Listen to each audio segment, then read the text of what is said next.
D'une part, je pense que j'ai un peu vendu mon âme. À qui? Je sais pas. Au diable?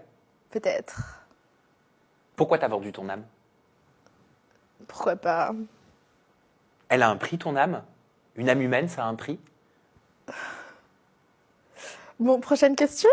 Non mais c'est intéressant. Ouais. C'est intéressant. Je sais. Non, mais après, enfin, je pense que oui, d'une part, je l'ai vendu, oui. Comment on vend son âme? Ah, ça, je pourrais pas t'en parler. Mais on la vend à une entité, on la vend à une Je pourrais pas t'en présence. parler, vraiment, je répondrai pas, donc Est-ce que tu tu, pourras. mais est-ce que tu peux pas en parler parce qu'il ne faut pas que t'en parles, ça fait partie du contrat? En tout cas, oui, je sais que enfin, je préfère pas trop donner de détails.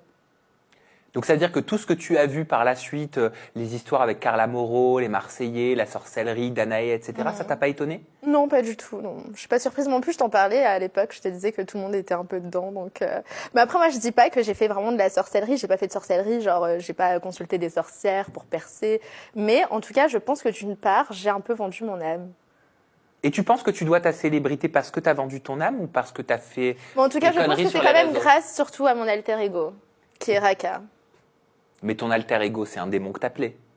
Bah, je pense que c'est un peu ce personnage finalement, parce que tu parlais de personnage, donc j'ai un peu une part de personnage, et c'est Raka qui prend quand même le dessus en fait. Des fois, il y a des moments où je suis même plus moi-même. C'est-à-dire que tu sous-entends qu'il y a... Surtout au studio, quand j'enregistre et quand j'écris mes sons, parce que moi j'ai commencé par la musique, et de base, ouais, surtout quand j'écris mes sons, je ne suis plus moi-même, c'est même plus moi qui écris. C'est-à-dire tu sens que tu n'es Je plus sens que Ruby. je perds le contrôle de C'est-à-dire mon... il y a quelqu'un d'autre en toi? Oui, quelqu'un qui switch avec moi en fait. Donc c'est une possession.